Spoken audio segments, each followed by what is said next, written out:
Muy buenas noches, queridos hermanos y queridos amigos. Vamos a tener nuestro estudio bíblico. Vamos a seguir estudiando en personajes de la Biblia, el personaje que comenzamos ayer, Salomón. Ayer vimos la introducción, vimos cómo es reconocido, ungido como rey de Israel en sucesión a su padre David. Y hoy vamos a aprender un poquito más, vamos a entrar un poco más ahí en materia, en el tema, y a ver lo que el Señor nos dice. La palabra de Dios siempre nos habla, es viva y eficaz. Vamos a hacer una oración y le pedimos al Señor que nos guíe. Señor, gracias por esta oportunidad que nos das de abrir tu palabra, hacerlo juntos, hermanos de alrededor del mundo, pero sintiéndonos parte del cuerpo de Cristo, sintiéndonos parte de tu reino, tu pueblo. Queremos, Señor, escuchar tu voz y por eso pedimos tu dirección. Háblanos, tus siervos oyen. Aquí estamos, dispuestos a escuchar. Guíanos, danos sabiduría, enséñanos, te lo pedimos en el nombre de Jesús. Amén. Bueno, hermanos, vamos al estudio. Hoy empiezo tarde porque hemos tenido reunión de jóvenes y se me alargó un poco más de lo previsto. Pero bueno, aquí estamos. Vamos a tener nuestro ratito de estudio bíblico. Quizás sea un poco más corto que otras veces, un poco menos de una hora, pero estamos aquí para escuchar la palabra de Dios. Abre tu Biblia en el primer libro de Reyes porque vamos a seguir hablando de Salomón, el hijo de David, y ahí vamos a estar un poquito más. Antes miro en el chat en directo y veo que Dolores ha escrito: buenas noches, Dios derrame lluvias de bendiciones sobre su iglesia en el nombre de Jesucristo, amén y amén. Y Ana Karina dice: buenas tardes, Pastor Víctor y hermanos, Dios los bendiga, un fuerte abrazo para todos. Y Miguel Torres dice: buenas tardes, amado Pastor Víctor y hermanos en Cristo, siempre es una gran bendición y edificación escuchar el estudio bíblico. Dios lo bendiga generosamente, Pastor Víctor, y compartir, y sé que es un esfuerzo escudriñar y compartir las enseñanzas. Gran abrazo en Cristo. Y Beatriz dice: buenas noches, querido pastor y queridos hermanos, Dios los bendiga y proteja, un abrazo, os amo en el Señor. Y José Luis dice: buenas noches, querido pastor y queridos hermanos en Cristo Jesús, bendiciones, iglesia. Bien, esos son los mensajes que tenemos hasta ese momento. Como dice Miguel Torres, sí es un esfuerzo siempre, cada día estar ahí, pero para mí es un privilegio servir y sentirme parte de cada uno de vosotros, sentirnos un cuerpo y poder bendecirnos y edificarnos mutuamente. Yaricatu dice: buenas noches, Pastor Víctor, y bendiciones para todos. Yaricatu, Rafa, bienvenidos. Bien, el primer libro de Reyes. Ayer estuvimos viendo cuando Salomón fue constituido rey. Aquí en este capítulo 1, Salomón ungido rey. Y vimos pues cómo él empieza con sabiduría, sabiendo tratar con Adonías, su hermanastro, que pretendió conseguir el trono a su manera. Pero Salomón sabe tratar y sabe manejar este asunto, así que él ya está demostrando sabiduría antes de que le pida a Dios y Dios se la dé. Entonces, si vamos al capítulo 2 de primer libro de Reyes, lo primero que tenemos en los primeros 9 versículos son instrucciones de David a Salomón. Como dijimos ayer, sin duda Salomón ha sido instruido en los principios y cosas de Dios. ¿Por qué? Porque su padre es David.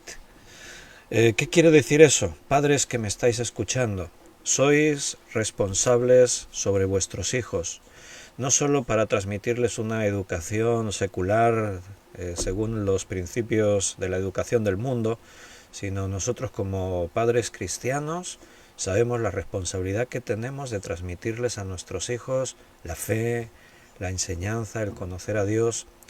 Somos responsables de nuestros hijos. Dios nos los ha dado con esa responsabilidad. Y como dice la palabra, instruye al niño en sus caminos y aun cuando fuere grande no se apartará de ellos.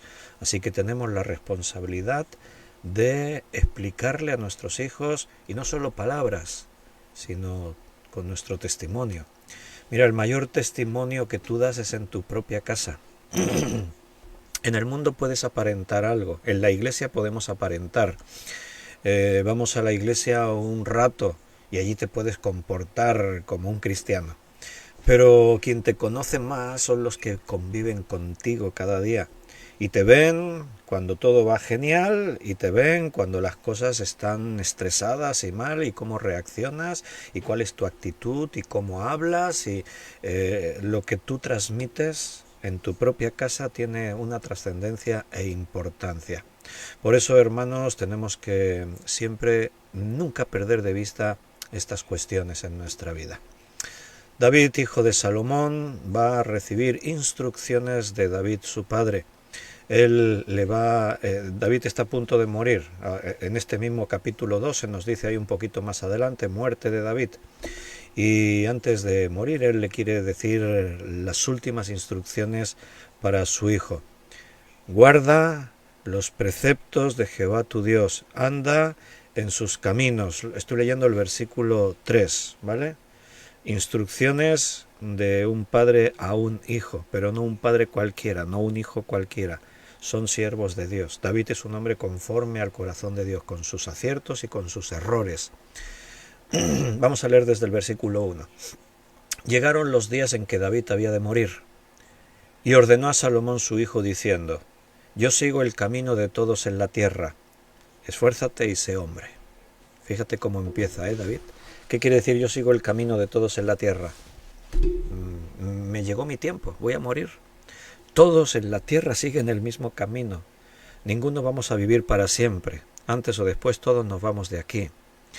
Y David tiene un sabor amargo de cosas que ha hecho en su vida. Tristemente, en nuestras vidas a veces cometemos errores, pero el testimonio de hombres como David están en la Biblia para testimonio a nosotros. Porque aquí lo más importante no es lo que pasó ayer, lo más importante es cómo vives hoy. Lo que tú crees hoy delante de Dios y lo que permites que Dios haga en tu vida. El pasado en este mundo al final nos persigue. No podemos esconder cosas del pasado. Ante muchos tú vas a ser aquel que hizo aquella cosa. Para muchos David era aquel que cometió aquel pecado. Pero por eso está esto aquí en la Biblia, para que nos demos cuenta que no hay bueno ni uno. Si David falló, un hombre como David, con la fe que tenía, con su integridad, con su pasión por Dios, un corazón conforme al de Dios, si él falló, esto está escrito para advertencia a nosotros, no nos podemos descuidar. La palabra de Dios nos dice que no demos lugar al diablo, porque ande como un león rugiente alrededor mirando a quien devorar. No le des oportunidad, porque te devorará. Y las consecuencias las sufrimos. El pecado siempre está al acecho y no podemos ser negligentes en ese aspecto. Si bajamos la guardia, puede venir la tragedia. Pero la parte positiva es que el amor de Dios está por encima aún de nuestros errores y su perdón nos alcanza en cualquier lugar. No hay pecado grande que yo haya cometido que Dios no pueda perdonarme. El sacrificio de Jesús en la cruz es suficiente para limpiarme totalmente. Y David, cuando está diciendo yo sigo el camino de todos en la tierra, esto para él no es una tragedia, porque por fin va a ir al descanso eterno, va a ir a la casa del papá. Pero fíjate lo que dice: esfuérzate y sé hombre, esfuérzate y sé hombre. El más grande rey de Israel, aparte del Mesías, claro, de Cristo como rey, por supuesto, él reconoce que es como cualquier otro hombre. Así que va a seguir el mismo camino de todos en la tierra. Él sabe, los hombres de Dios de alguna forma saben cuándo les está llegando la hora. Cualquier persona, ¿no? En según qué circunstancias uno puede mirar y decir, bueno, yo estoy ya, mi vida ya está llegando a su fin, mira cómo me encuentro, ¿no? Y David el otro día, bueno, ayer decíamos que estaba ya muy envejecido, solo tiene 70 años, pero es como si tuviera 100. Está muy envejecido, la vida que ha llevado le ha envejecido, y él reconoce y sabe de parte del Señor que está llegando al fin de sus días. En primer libro de Crónicas, capítulo 28 y 29, hay esto mismo que aquí le dice David a Salomón lo tienes allí extendido, está mucho más amplio. No vamos a ir allí a mirarlo porque con la enseñanza que tenemos aquí vamos a quedar satisfechos por completo, porque hay mucha enseñanza. Pero solo para tu referencia, si a ti te gustaría ampliar más lo que podemos estudiar esta noche juntos, apúntatelo, primer libro de Crónicas, capítulo 28-29, allí tienes esto expandido con mucho. Allí en 2 capítulos, aquí está en unos pocos versículos, allí lo tienes mucho más expandido. Esfuérzate y sé valiente. Quizás David detectaba alguna debilidad en Salomón. Cuando tú le dices a alguien, hombre, esfuérzate, sé valiente, es porque le ves que tiene que hacerlo, ¿no? En cualquier caso, Dios nos puede decir, esfuérzate y sé valiente. Pero cuando tú le dices a alguien específicamente eso, Dios se lo dice a Josué 3 veces en el capítulo 1 del libro de Josué. Esfuérzate y sé valiente. 3 veces se lo dice, esfuérzate y sé valiente. ¿Por qué? En ese caso sabemos que la misión que tiene Josué por delante es complicada y va a requerir de esfuerzo y valentía, porque tienen que conquistar la tierra y lo tienen que hacer a la manera de Dios, obedeciendo la palabra. Por eso en el versículo 7, una de las veces que dice fuérzate y sé valiente, ahí especifica en hacer y guardar conforme a todo lo que está escrito en el libro de mi ley. Entonces Dios sabe lo que viene y por eso le dice a Josué 3 veces esfuérzate y sé valiente. Pablo le dice a Timoteo que no se avergüence del Evangelio, que no se avergüence de él mismo por estar en la cárcel, que predique la palabra, que se esfuerce, que insista, que persevere, que nadie tenga en poco su juventud. ¿Por qué le insiste tanto Pablo a Timoteo? Bueno, pues porque Pablo ve en Timoteo algo de debilidad. Está rodeado de acechanzas. En Éfeso, Pablo dijo, se van a levantar lobos rapaces.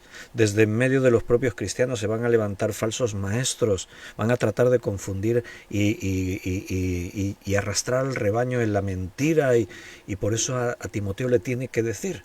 Y David le dice a Salomón que se esfuerce y que sea un hombre. Esa expresión, sé un hombre, es una expresión que quiere decir se entiende, yo creo que en otros países también, ¿no? Aquí en España si a uno le dices, oye, pórtate como un hombre, le estás diciendo muchas cosas. Sería en este caso un hebraísmo, en nuestro caso es de nuestra propia cultura, idioma, pórtate como un hombre, quiere decir, sé íntegro, sé justo, sé serio, haz las cosas que tienes que hacer, sé responsable, dice mucho una sola frase, ¿verdad? Por eso esas expresiones se usan así como figuras retóricas. Algo debe de detectar David en su hijo Salomón. Quizás él sabía que Salomón sería probado de muchas formas distintas. Cuando tú te pones al frente y dices, Señor, yo quiero servirte, recuerda que también el diablo te echa el ojo encima porque te vas a convertir en uno de sus objetivos. Todo el que sirve a Dios es enemigo de las tinieblas. Si todos nosotros somos hijos de Dios, estamos en la batalla. Entonces Salomón va a ser probado de muchas maneras. Cualquiera que fuera la razón exacta de por qué David le dice esfuérzate y sé un hombre, en cualquier caso David sabe, él viene de ser rey y sabe lo que significa y sabe las tentaciones que va a tener, sabe que Salomón va a tener que tener fuerza en el Señor y valentía en el Señor. Necesita tener fuerza y coraje, necesita ser valiente, necesita ser todo eso. Lo que representa decirse un hombre, compórtate como un hombre. David sabe lo que significa ser rey. Uno de nosotros no va a tener la tentación que tuvo David, que va a tener Salomón. Si tú estás en tu casa, difícilmente cuando salgas al balcón vas a ver a alguien, a una mujer hermosa bañándose desnuda en una terraza enfrente.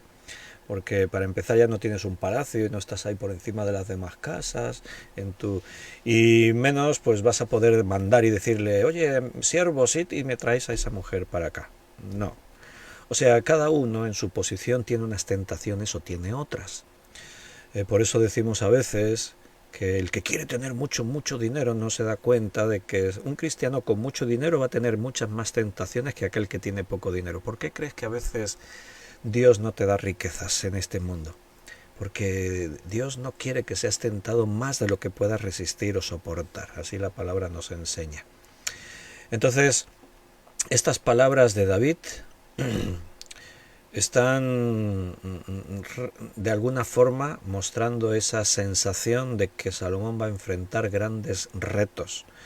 Fuera que Salomón lo sepa o no, no sé hasta dónde Salomón es consciente de lo que significa, porque él más tarde le va a decir a Dios, dame sabiduría para gobernar, o sea que él también está tomando conciencia de lo que va a representar gobernar a la nación de Israel.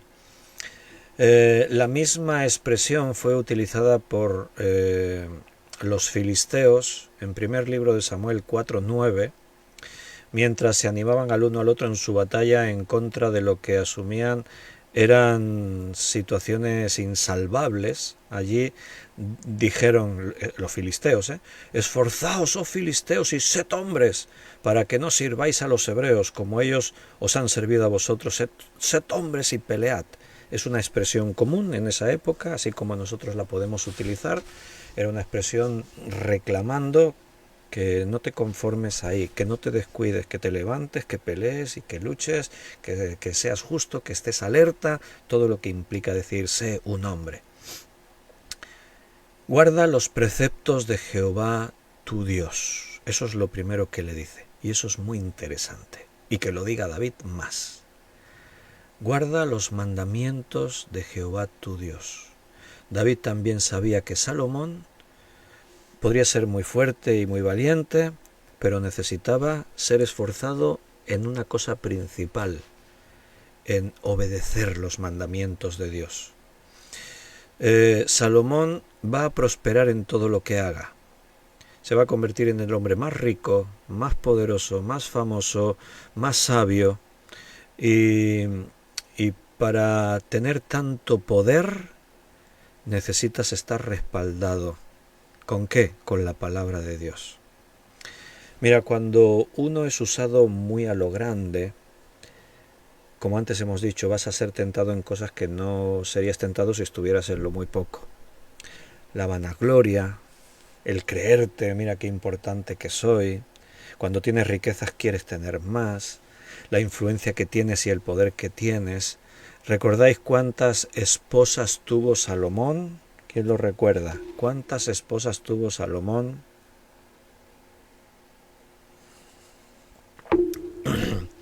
Si no hubiese sido el rey como era, no habría tenido esa debilidad de decir yo quiero todas estas esposas. Podía tenerlas por su posición, las tuvo. Entonces, si tú tienes tanto poder, y no estás respaldado, ¿en qué? En la palabra de Dios. Beatriz lo ha acertado, 700 esposas, dice. Yo esperaba que alguien dijese 1000, pero la respuesta de Beatriz es correcta, porque yo he preguntado cuántas esposas tuvo. Porque además de las 700 esposas tuvo 300 concubinas, que a efectos prácticos era como una esposa. O sea, tenía relaciones con ellas, le servían, etc. Así que podríamos redondear y decir, tuvo 1000 mujeres. Esposas 700, 300 concubinas, en total 1000 mujeres tuvo.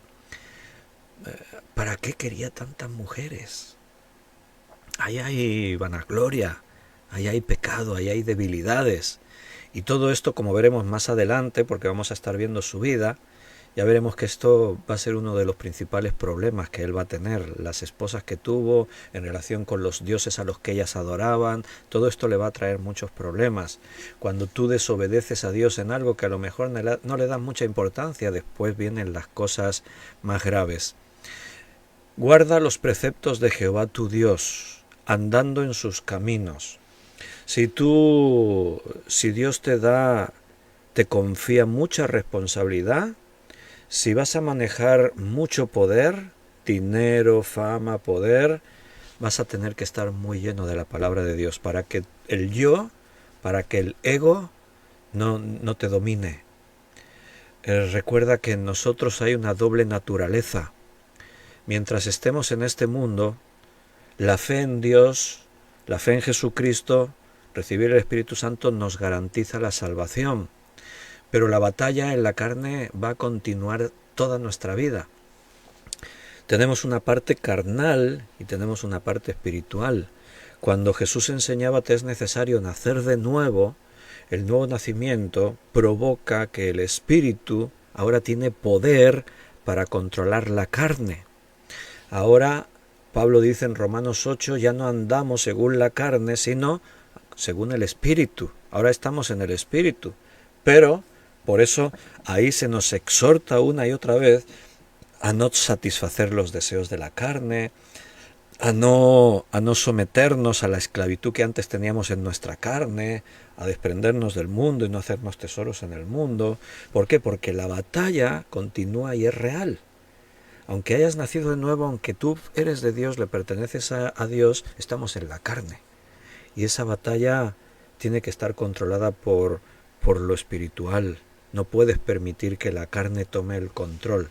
¿Y cómo hacemos eso? Llenándonos de la palabra de Dios. Así nos llenamos del Espíritu Santo y entonces tenemos la fuerza para poder manejarnos en la voluntad de Dios y para poder ser justos delante de Dios. Guarda los preceptos de Jehová tu Dios, andando en sus caminos y observando sus estatutos y mandamientos, sus decretos, sus testimonios, de la manera que está escrito en la ley de Moisés, para que prosperes en todo lo que hagas y en todo aquello que emprendas. Seguramente es una de las cosas que más me oyes enseñar siempre. La importancia acerca de la palabra de Dios en nuestra vida. Mires donde mires en la Biblia, personajes como Moisés, como Josué, como cualquier personaje en la Escritura, en el Nuevo Testamento, por descontado. Pero algunos personajes que igual se te pueden pasar ahí por alto, siempre vas a ver el énfasis que la propia Biblia hace en sus vidas, que si quieren prosperar, si quieren andar en la voluntad de Dios, si quieren que las cosas les vayan bien, tienen que estar llenos de la palabra de Dios. A Josué se lo dijo Dios. Como antes ya te he citado, Josué 1:7, así de memoria, recuérdalo, memorízalo, esfuérzate y sé valiente en hacer conforme a todo lo que está escrito en el libro de esta ley. Y el versículo 8, nunca se apartará de tu boca este libro de la ley, sino que de día y de noche meditarás en él, para que hagas y guardes conforme en él está escrito, porque entonces harás prosperar tu camino y todo te saldrá bien. La Biblia está llena de eso, Dios se lo dijo a su pueblo. Fuisteis llevados cautivos porque os faltó conocimiento. Jesús decía, escudriñad las Escrituras, porque es la única forma en la que uno puede estar obteniendo ese poder. Necesitamos llenarnos de la palabra de Dios, es la clave, es el secreto, es nuestra fuerza, es lo que tenemos.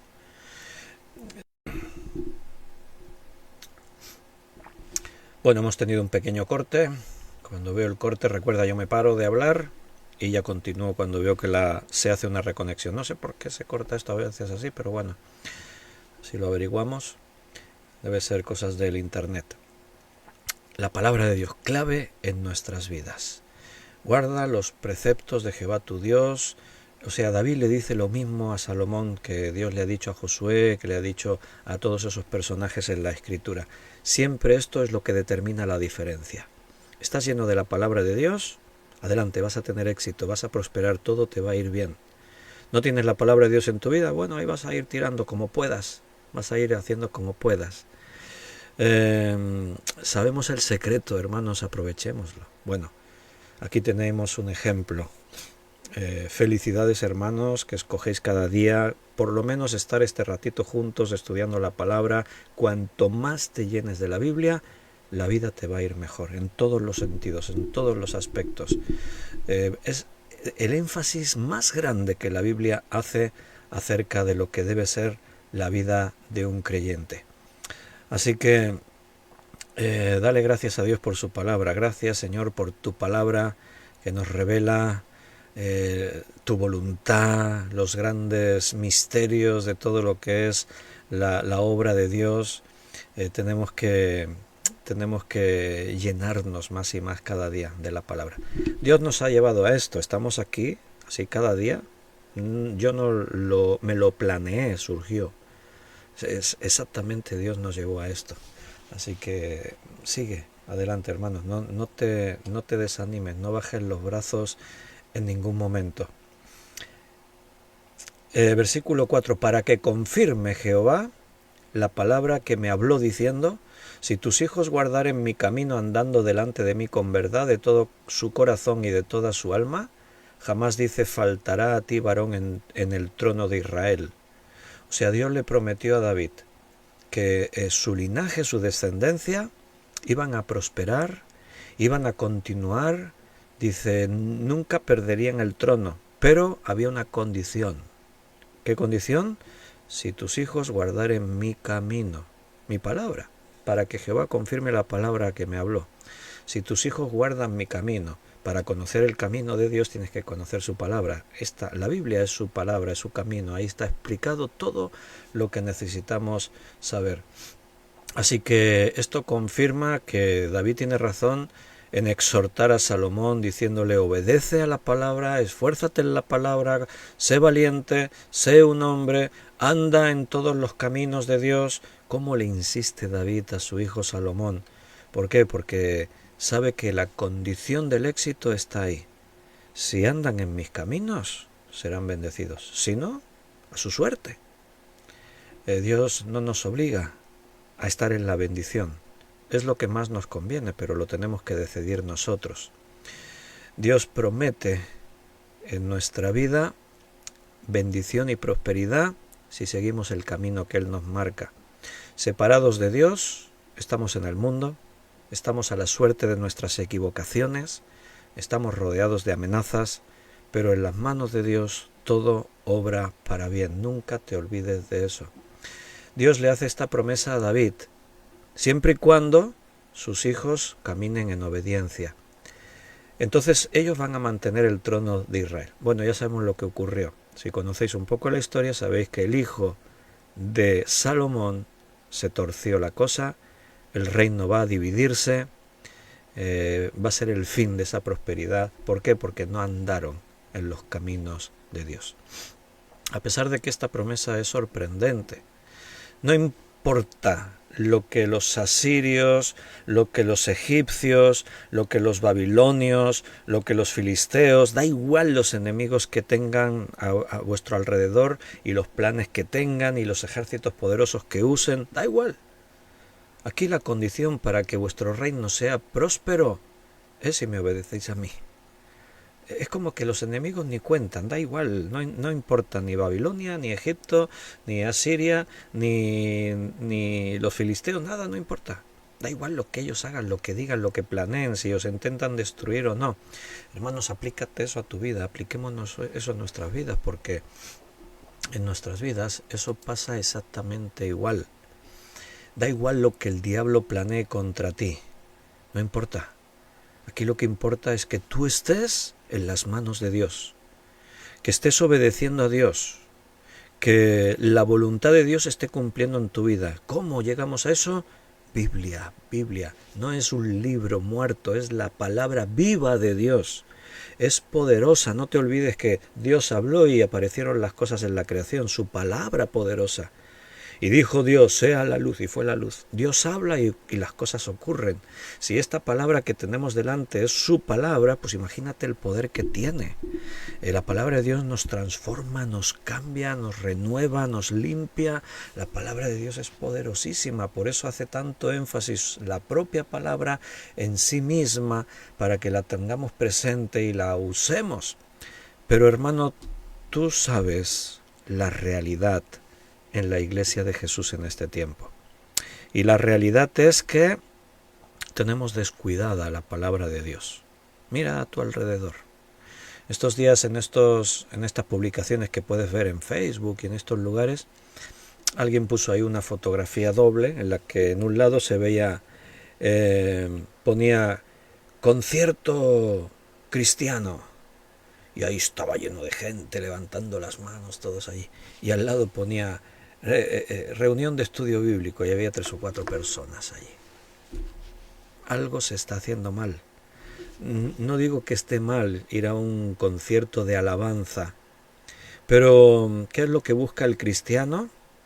A lo mejor ni siquiera adorar a Dios de verdad, sino el espectáculo, la música, sentirme bien, es que me siento bien, me siento bonito cuando estoy ahí. Sí, porque la música es especial, en el mundo eso ocurre. La gente va a los conciertos de sus cantantes favoritos y se sienten exactamente igual de guay, de bien y tal, que en los conciertos cristianos, porque la música es la música. Pero hay señales que nos muestran que las cosas no funcionan. Hemos invertido los valores. Lo primero en nuestra vida siempre tiene que ser Biblia, la palabra de Dios. Y después vienen las otras cosas, porque si invertimos el orden, lo que hacemos para Dios queda a medias o queda vacío. De nada sirve estar adorando a Dios si estamos en nuestra carne, porque no nos llenamos de la palabra de Dios suficientemente y solo en la alabanza simplemente hay emoción. No es espíritu, no es espiritual, son emociones de nuestra carne y eso no a Dios no le llega, porque Dios busca a los verdaderos adoradores que adoran en espíritu y en verdad. Por eso ahí en los Salmos dice: adoraré en mi espíritu y adoraré, o sea, con mi corazón, pero también con mi entendimiento. O sea, la adoración, la alabanza tiene que ver con conocimiento también, tiene que ver con ese estado espiritual en el que debemos estar. Guardar los preceptos de Jehová nuestro Dios es fundamental, es básico, es esencial. La promesa está ahí y depende de nosotros. Lo que nosotros hagamos, el pacto tiene dos partes, dos direcciones. Dios siempre va a cumplir la suya, nosotros cumpliremos la nuestra. Esa es la cuestión. Ahí es donde debemos ver dónde nos encontramos. Versículo 5. Ya sabes tú lo que ha hecho Joab, hijo de Sarbia, lo que hizo a dos generales del ejército de Israel, a Abner, hijo de Ner, y a Amasa, hijo de Jeter, a los cuales él mató derramando en tiempo de paz y la sangre de guerra, y poniendo sangre de guerra en el talabarte que tenía sobre sus lomos y en los zapatos que tenía en sus pies. Tú pues harás conforme a tu sabiduría, no dejarás descender sus canas al Seol en paz. Mas a los hijos de Barzilai, Galadita, harás misericordia, que sean de los convidados a tu mesa, porque ellos vinieron de esta manera a mí cuando iba huyendo de Absalón tu hermano. También tienes contigo a Simei, hijo de Gera, hijo de Benjamín, de Baruim, el cual me maldijo con una maldición fuerte el día que yo iba a Mahanaim, mas él mismo descendió a recibirme al Jordán, y yo le juré por Jehová diciendo: yo no te mataré a espada, pero ahora no lo absolverás, pues hombre sabio eres y sabes cómo debes hacer con él, y harás descender sus canas con sangre en el Seol. David le da más instrumentos de cómo tratar a amigos y a enemigos. Y ahí le menciona unos cuantos nombres. Mira, con estos deberías hacer así, con estos deberías hacer así. Pero nota que también sobresale algo. Le deja el margen, la confianza de que yo sé que tú vas a saber hacer. Le está diciendo, mira, deberías hacer así, así, pero dice, eres un hombre sabio y sabes cómo debes hacer con él. Escucha tu sabiduría. Actúa delante de Dios, porque esta sabiduría, la sabiduría nuestra que podemos tener, debe estar en las manos de Dios. La sabiduría del hombre en sí misma te puede llevar a las mayores catástrofes. Pero la sabiduría en Dios, la sabiduría fundamentada en la palabra de Dios, ahí hay poder, hay mucho poder. Y dice en el versículo 10 al 12, y ahí concluiremos esta noche, dice: y durmió David con sus padres, y fue sepultado en su ciudad. Los días que reinó David sobre Israel fueron 40 años, 7 años reinó en Hebrón, y 33 años reinó en Jerusalén. Y se sentó Salomón en el trono de David su padre, y su reino fue firme en gran manera. Si te fijas en la Biblia, las despedidas de los hombres y mujeres de fe, la Biblia no se dedica mucho a pararse ahí Así como los hombres, cuando muere alguien muy importante, el funeral está por todo lo alto y se nombran no sé cuántos días de luto y hay desfiles y ceremonias y no sé qué. Fíjate que la Biblia trata el asunto de la muerte así como algo muy natural, muy cotidiano. Y durmió David con sus padres y fue sepultado en su ciudad. Los días que reinó David sobre Israel fueron 40 años, 7 años reinó en Hebrón y 33 años reinó en Jerusalén. Ya está, punto. No hay aquí, vamos a hacer un homenaje, vamos a... No, es simplemente una transición. La muerte es dejar este mundo para ir al lugar en el que debemos estar, el lugar que Dios prepara para nosotros. La transición de dejar este mundo es algo, no tiene que contemplar misterios ni tristezas más allá de lo natural, tristeza de los seres queridos, la separación, pero los que somos hijos de Dios, la muerte nunca nos tiene que preocupar, no tenemos que hablar de ella con miedo. La muerte es un momento de transición a la mejor vida, a la vida más grande, la que nos espera. Ahí estaremos todos nosotros un día, y es la presencia del Padre. Dice que fue sepultado en su ciudad. La tumba de David era conocida en los tiempos de Jesús y los apóstoles, porque allí en Hechos 2:29 dice: varones hermanos, se os puede decir libremente del patriarca David que murió y fue sepultado, y su sepulcro está con nosotros hasta el día de hoy. O sea, en el libro de Hechos se sabía ahí dónde estaba la tumba, era un lugar muy conocido. Después de esto, el escritor cristiano Jerónimo habla de que era conocida en su tiempo. Actualmente es conocido en Jerusalén como la tumba de David, casi ciertamente que no es genuinamente la tumba, esa tumba que en los tiempos antiguos sí. Muchos de estos lugares sagrados en el tema del cristianismo pasa igual. Tú vas a Tierra Santa y donde está la iglesia del Santo Sepulcro, no es probable que Jesús fue sepultado en ese sitio, o la iglesia de la Ascensión, seguramente no fue ahí justo el sitio donde Jesús ascendió a los cielos.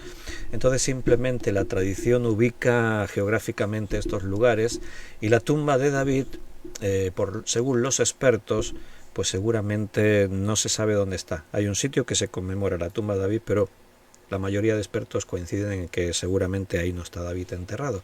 Son lugares que se perdieron con el paso del tiempo. Según el segundo libro de Reyes, capítulo 11, versículo 10, las armas de David fueron preservadas como reliquias en ese santuario. Dice allí: y el sacerdote dio a los jefes de centenas las lanzas y los escudos que habían sido del rey David, que estaban en la casa de Jehová. Así que Josefo, el historiador, menciona otros tesoros representativos de su reinado que fueron enterrados con él en su tumba. Así que bueno, imagínate la tumba de David en objetos interesantes antiguos, ¿no? Sería muy interesante poder ver y saber ahí. Imagínate tener ahí la lanza, y tú dices: esta lanza lo usó David, o esta espada y este escudo y tal, y no sé qué, ¿no? A dato, así según un dato interesante histórico, evidentemente no para veneración ni mucho menos, ¿no? Dentro de la religión se hacen esas cosas. Pero este versículo 12 termina así: se sentó Salomón en el trono de David su padre, y su reino fue firme en gran manera. Su reino fue firme en gran manera. Salomón comenzó un periodo muy espléndido de la historia de Israel. El esplendor, no te olvides, cuando yo digo fue el momento más esplendoroso del reino, estoy hablando en gran manera del aspecto material, personal, en cuanto a fama, a poder, pero en lo espiritual, como antes dijimos, tuvo momentos, un buen momento, pero también hubo malos momentos. Cuidado donde ponemos nuestra atención. Salomón fue un hombre de un gran éxito, y como aquí se le está aconsejando y se le está prometiendo, su éxito pudo ser muy grande, pero falló en lo fundamental, como veremos más adelante en otros estudios. Falló allí donde debía haber permanecido fiel, en lo espiritual. Queridos hermanos, vamos a terminar por hoy porque hemos empezado bastante más tarde y se nos ha hecho ya tarde en la hora. Mañana es domingo, tenemos reunión por la mañana, por la noche volveremos a vernos para estudiar, vamos a retomar Apocalipsis, mañana el estudio de Apocalipsis, así que nos espera mañana un día especial en las manos de Dios y en la comunión los hermanos unos con otros, así que me despido de vosotros, que Dios os bendiga grandemente, abundantemente. Haz tuya la palabra de Dios, recíbela y guárdala en tu corazón para que las cosas te vayan bien y seas prosperado. Un abrazo y si Dios lo permite, mañana nos volvemos a ver. Hasta mañana, queridos.